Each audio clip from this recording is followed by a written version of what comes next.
Hey, what's going on? My name is Bill, also known as Sub-Zero. I run Lift in the Ville IT Academy. I've been doing tech for well over 18 years. Database developer, business intelligence, data analyst. And today I'm going to do something that a lot of people don't do in this space. I'm going to show you actual pay stubs that I've received, not a range read off some website, not Glassdoor estimates. Real numbers from real jobs with my name blurred out, obviously with my information blurred out. But the gross pay will be right there so you can see it. If you're trying to figure out whether becoming a data analyst is actually for you and worth it, this is the video for you. Let's go. Before we get started, here's what a lot of people don't tell you about salary videos.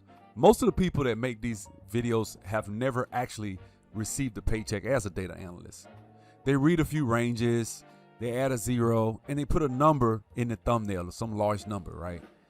I'm not gonna do that. Every number that I'm gonna show you today is from an actual pay stub that I have personally earned, and from the same sources of recruiters that recruiters actually use: Glassdoor, Levels.fyi, and the Bureau of Labor Statistics. Because here's the thing, guys. If you're gonna put in 160 to 200 hours of your own time to study to become a data analyst, you deserve to know what exactly is on the other side of that. Okay, so let me give you the lay of the land. Entry level, when you're coming in and you don't have any experience, or you got maybe one or two projects that you've actually done, that will probably start you out at about 75 to 90. That's a good, starting rate. Mid-level, couple of years experience, 2 to 3, you're looking at anywhere from, I'd say, about 90 to 110. And senior level, which is usually considered about 5 years of experience, is the person that's going to come in at maybe 110 or higher. So, and we can go, I've seen jobs go as high as $200,000. Obviously, those jobs are in high demand, but that's the range. So it's a vast range. So depending on what city you're living in and things like that, you can make a lot of money. So either way, coming from where I came from, I used to be a produce manager making $13.50. It's a pretty good job. All right, so here it is. This is the first pay stub that I wanted to show from being a data analyst. I blurred out everything except a few lines that matters. And I just wanted you to see that this is the gross for, I guess, 2 periods, 2 pay periods. I was roughly on this project making about $2,300 a week after they took their money out. So depending on, sometimes I may do an extra hour, 2 hours. Sometimes I could bring home roughly $2,500 a week. So we're talking $10,000 a month on this project. I just wanted you guys to actually see that, so you didn't think I was just up here talking, and that this is real money that I've actually made. Okay, so here's where I want to be real with you. A pay stub is just proof of one thing, and that's the base salary. But it's not the whole story. And if I don't tell you this, I'm doing you a disservice. At a lot of companies, especially once you get past the entry level, your base is only part of the picture. You get bonuses, you get stock, you get RSUs, you got, the 401k, and all of that sits on top. So when I show you the pay stub, this is just a number. Understand that the total compensation runs higher than that. The stub is the floor, not the ceiling. That's why a senior role can pay $120,000 to $130,000, but in a senior role, you're actually making more than that. Now, the next question somebody might ask is, why do the ranges look so different depending on where you look? One job posting might pay, $80,000, and another job, same title and everything else, will pay $110,000. There are 3 things I want you to remember, and I want you to remember these because they decide your salary more than anything else. Number 1, location. A data analyst in San Francisco or New York is going to make more than someone in a smaller market. Cost of living does drive numbers. Another reason is the industry. Finance, healthcare, and tech pay more than, say, a retail or nonprofit. Same skill set, different budget. Finally, number 3, and this is the one that people tend to skip: your ability to communicate what you know. I told you in my interview video that most candidates don't fail because they don't know SQL. They fail because they can't explain it. Same thing applies to the salary. The person who can talk and walk in and speak to their work life as a senior gets senior money.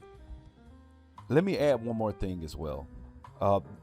This is a ladder, guys. You're going to climb a ladder. Your first job may be anywhere 65, 70. I always tell my students, if you get a job offer for that amount, take it, because the objective is to gain experience. After you've worked for about a year, one job doesn't know what the other job is paying you. So you can probably negotiate and jump $20,000, $30,000 on your next job. So if you're making 65, you can make 95 on your second job. And then from there, once you get to that, for me, the magic number is about 3 years of actual hands-on experience. At that point, you can go for any senior role you want. So it's, some people exaggerate and say, oh, you got to work 10, 20 years or 8 years. No. I was making senior money on jobs north of $100,000 within like my first 3 years, truth be told. I want to take a quick pause here, guys, because this is where the rubber meets the road. Everything I just showed you is learnable. From Excel, Power BI, SQL, Tableau, these are actual skills that you can acquire. They're not gifts, guys. It's not something that you're born with. I definitely wasn't. If you want somebody to walk you through it, hold your hand, have live classes, and I'm not just talking about a live class where you can just type in the chat, but literally unmute and talk to me, and you'll have my personal phone number, and I can walk you through. You can share your screen, and you get a personal roadmap. Well, that's what we do at Lifting the Veil IT Academy. I'll grab you by the hand and walk you right smack dab into the middle of the IT world. The website is www.ltvacademy.com.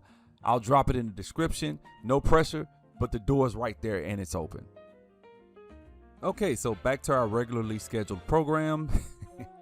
Anyway, one of the things I want you guys to really be cognizant of when you're talking about getting an entry-level role, it really isn't about the salary. I know that sounds counterintuitive, but just hear me out. What you want to do and what really will make you a viable, high-earning, data analyst or any position in tech is having a resume and having real-world experience. So getting a job is priority number one. Have I had students land $55, $60 their first job? Yes, I have. But 9 times out of 10, that really shouldn't be your focus. Your focus should really be get a job, become an integral member of a team where you can contribute and you can build some real world experience. That's what really matters. So now I want to reverse engineer how we can get you to that point. First things first, number one, you should build a few clickable projects that can be reached by just clicking on a link off your resume. And these projects should be real world. It could be a portfolio. That's number one. Number two, learn to tell a story with your data. Employers aren't paying you to make charts. They're paying you to take your data and turn it into information that helps somebody make a decision. That's the job. And third, and last but not least, record yourself answering interview questions before you ever walk into a room. I said it in my last video and I'll say it again. Sounding like a senior makes the difference between 60,000 and 110. Truth be told. Now, here's a trick a lot of people don't think about, and it connects right back to the pay stubs. When you go into a salary negotiation, the person across from the table has a number in their head. Your job is to move it. And the best way to move it isn't to say, I want more money. It's to show them what you're worth with proof. Your projects are one kind of proof. Your ability to speak to the work is another. But the biggest one, knowing what the market actually pays, not what you hope it pays. That's what this video is for. So when they ask you, what are you looking for? You're not guessing. You're quoting a real number from the real market with the confidence of someone who's seen the receipts. Okay, let me keep it 100 with you for a second. Technology is supposed to be difficult. They don't pay people a lot of money just to do something that you can learn in a couple of days or a weekend. You're going to struggle.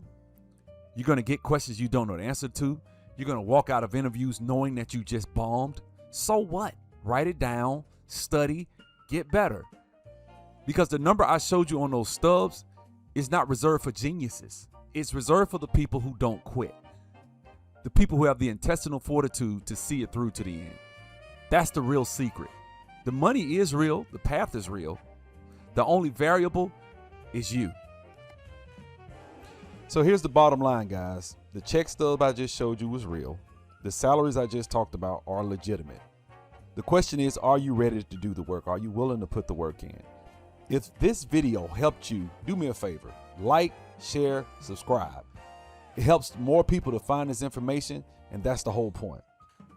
If you want help in getting into the industry and you need help, go to my website, www.ltvacademy.com. We offer classes 3 times a week. We help you with actual hands-on experience where you can share your screen, talk, have personal phone numbers, call, have study groups. We do everything we need to do.